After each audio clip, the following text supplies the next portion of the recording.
सोचो जरा, मैं अंदर बेडरूम में और उसकी मॉम बाहर ड्राइंग रूम में। ओह गॉड।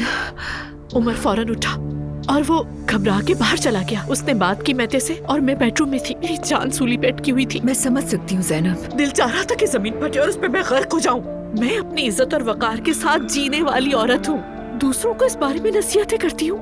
इतनी बड़ी बड़ी बातें करने वाली उसने खुद क्या किया? नफरत हो रही है मुझे खुद से। उमर से भी नफरत हो रही है मुझे।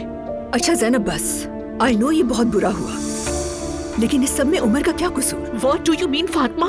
मुझे इस पोजीशन में डालने वाला वही इंसान है। अगर मैं मुझे वहाँ देख लेता फिर क्या होता? अंदाजा भी है तुम्हें? उमर को क्या मालूम था कि उस वक्त उसकी एक्स वाइफ और बेटा आ जाएंगे? मालूम होना चाहिए था, सोचना चाहिए था। अरे कैसे सोचता, क्या सोचता वो? लगता है उसके लिए भी ये पहला इत्तेफाक था। वो भी गेस नहीं कर सकता था ऐसा होगा।